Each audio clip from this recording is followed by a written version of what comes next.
Bab al-mu'adhin al-wahid yawm al-Jum'ah. One mu'adhin on the day of Friday.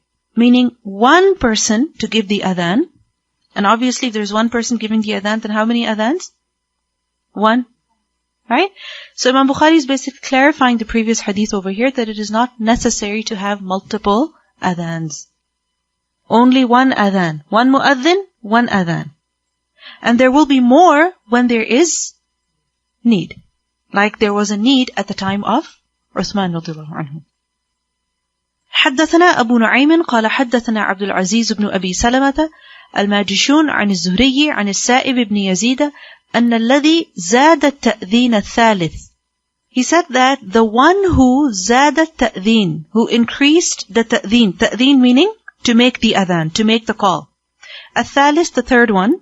يوم الجمعة, on the day of Friday, was who? Uthman bin Affan, Uthman radiallahu anhu. And you know what it means by the third one. The two meaning adhan and iqama, and the third meaning an extra adhan, where? In the marketplace.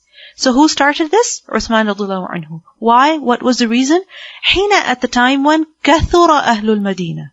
The people of the city increased. The people of Medina, they increased. They became too many. وَلَمْ يَكُنْ لِلنَّبِيِّ صَلَى اللَّهُ عَلَيْهِ وَسَلَّمَ مُؤَذِّنٌ غَيْرَ وَاحِدٍ. And he said that for the Prophet ﷺ there was not a mu'adhin except one. Meaning in his time, how many adhans were made? One. By who? One mu'adhin. وَكَانَ التَّأْذِينُ يَوْمَ الْجُمُعَةِ حِينَ يَجْلِسُ الْإِمَامِ. And the ta'dhin, the call to adhan, was made when? When the imam sat on the mimbar. يعني على المنبر, meaning on the mimbar. So this should clarify that two adhans are not necessary. They are only done when there is a need. Because at the time of the Prophet ﷺ, there was only one mu'adhin.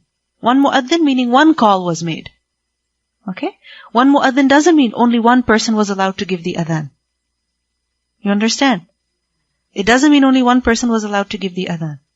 No. Generally it was who? Bilal radiallahu anhu. But we also learned that there were other people who would come and give the adhan. Isn't that? Like for example, Abdullah ibn Maktoum. Would he give the adhan sometimes? Yes. Likewise, other companions would also give the adhan. So mu'adhin wahid doesn't mean one person, but what it means is one adhan. Like for example, if you are going to some conference and you ask how many speakers, and there's only one speaker, so that means, okay, one speech. 15 speakers, okay, 15 speeches. Right? So speaker is equal to speech. So likewise, mu'adhin, meaning one who gives the adhan, meaning adhan.